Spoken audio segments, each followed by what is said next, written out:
Hi everyone, this is Rachel here, the Modern Shaman. Thanks for being with me for another YouTube Q&A video of the week. If you're new to the channel, I would love for you to check out my website. There's a lot of information there that really was just created for each of you, whether you would like to sit with me one-on-one for personal sessions, for healing, for traditional seership in terms of future probabilities, past life viewing, as well as shamanic healing rituals, soul retrievals. There's a lot of available options for you, as well as my masterclass teaching curriculum. The links are all available on the website, themodernshaman.net. Okay, here's the question that was sent in for today. It says, "Hi Rachel, a couple months ago I had a manic episode and feel like I really embarrassed myself. I started getting psychic and physical messages that I'm romantically connected to someone famous. How do I come back from this embarrassment and build confidence and also clear my psychic channels so I know if this is real or not?"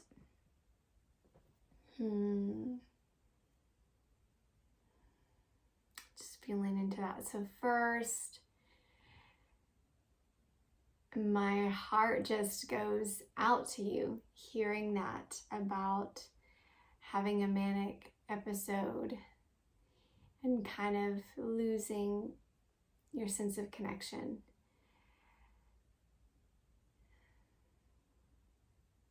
You can't ever lose yourself, but my heart just goes out for that experience.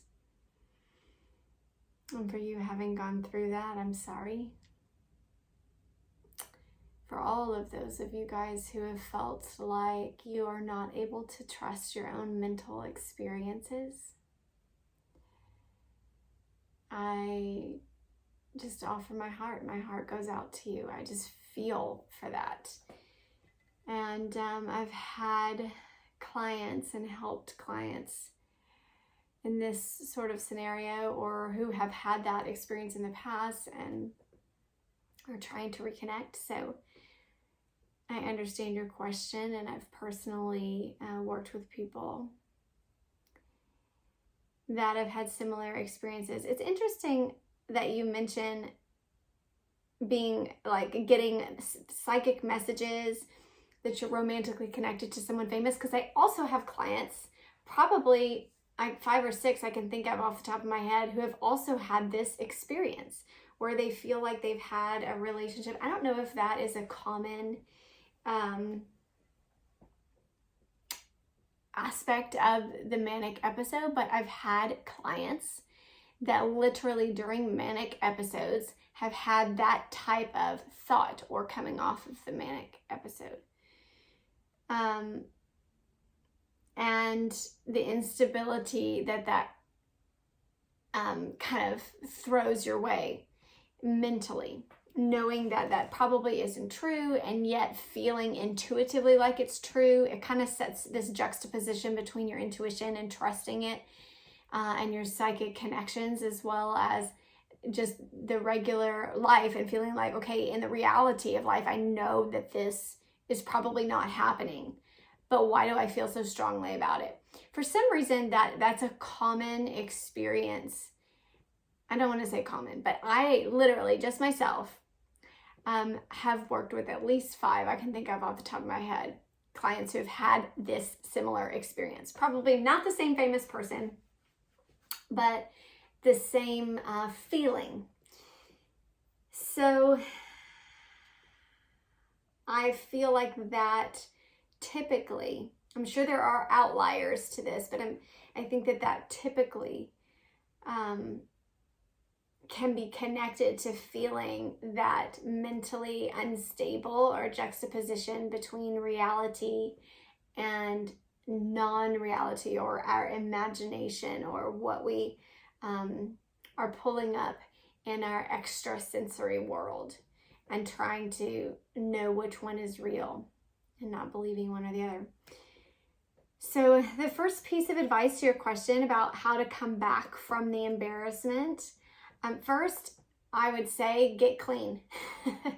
I think that goes without saying, and I'm not saying that lightly, but I feel like the chemical balance in the body, I need to just address that first, because a lot of people that have had these manic episodes were dealing with various substances and chemicals in their body that were changing their chemical balance in their brain and their hormone levels. A lot of our intuition is connected to our endocrine system and the way that we process hormones, or the feeling of what makes us feel good, happy, what makes us feel bad, and cut off. We kind of use that as an emotional guidance a lot of times with our intuition. And oftentimes that is connected with our hormones. So this is why when we get big hormone influxes as women, when we are pregnant or have the baby, there is a deep sense of emotional and intuitive connection. Sometimes it's the opposite. We feel like it's actually cut off and our emotions are neutered. And so all that to say, the way oftentimes that we perceive intuition can be connected to our chemical balance with hormones. I'm not saying it always is, but there is a link there. It's not one or the other, and these things are not mutually exclusive. They don't cancel one another out, like intuition versus the science of our hormones. They work together and communicate when you're in balance harmoniously, and we know exactly what they're saying, and we feel the alignment with what we're saying and what's being received and communicated to us from the non-physical realm. So that's the first piece of advice, is I would say to your question, is make sure that you get yourself chemically balanced, and that you're not taking any substances that would throw off that balance for you. The next thing I would say is, basically, you were saying, like, how do I build the confidence? It's going to come down to that. And that is so pivotal when it comes to intuition, where people just don't feel, like when I work with clients and mentor people with their psychic gifts, they may be very connected, but so much of what feels solid to that person comes from a sense of self-confidence. Knowing yourself, knowing what is real and true for you, and knowing the awareness of what feels like this is something I can identify and I recognize as myself, and I recognize my own inner guidance outside of all the other voices. So that would be my second piece of advice, is just to work on yourself. Your self-development, your soul development, your sense of confidence and self-esteem. Aside from any psychic connections, just work on that, because it's all integrated. Your soul, the seat of the self, and your consciousness that's eternal, that is always present, never lost, that your sense of being, this is your core, your foundation, your sense of strength in knowing who you are, what you genuinely feel like to be in your own essence. Okay, and if you don't know how to get there or what that is, and you're in your head still, or even in your body too often, then my secondary piece of advice would be to sit in your own essence. Essentially, sitting in meditation and cutting out all externals to where you're just in that I am, that your own state of being. You're just sitting in your being. This is the seat of the soul, your own soul, but that is so vast. Whenever I sit like this, and I sit in this meditation or stillness, it doesn't have to be, a guided meditation or sitting with some intention. Just literally sit still. And in that moment, you're just pulling away anything that comes up, any thoughts. You just return back to your sense of self, I am my own being. And then just sit with your sense of being, beyond anything that has identity and personality. Just get to your core, your sense of self. Again, this is not your human self. This is not personality traits or the name that you call yourself. This is the energy that is your very being. If you've never experienced this, go experience it now, because coming back to this and being able to come back to that point, or to come to it as often as you need it, and this is what I do every morning when I meditate.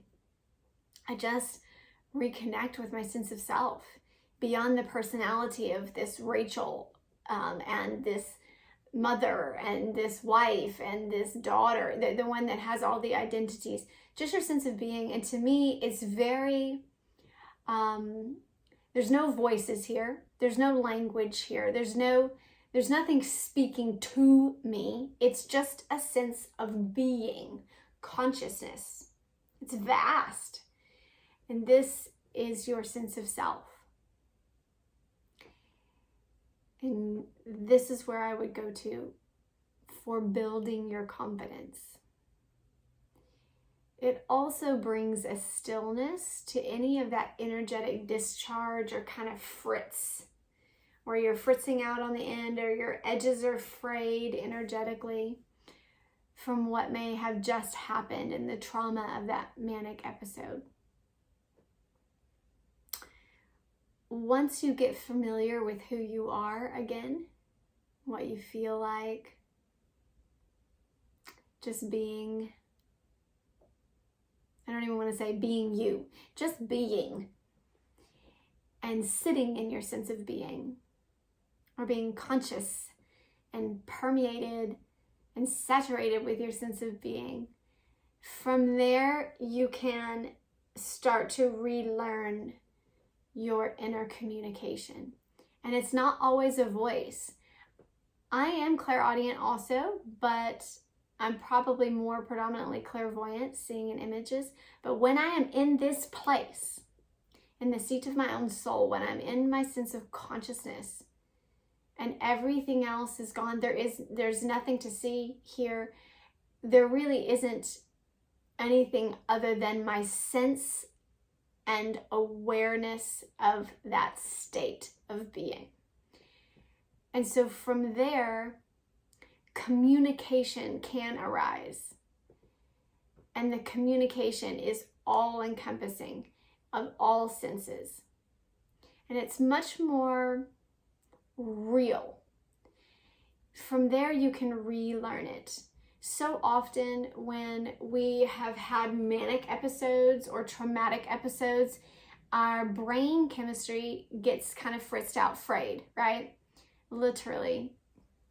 And all of our electronic kind of connections within the brain have been overloaded with energy. It's as if the voltage was too high and we turned off a breaker, or we busted out of the voltage.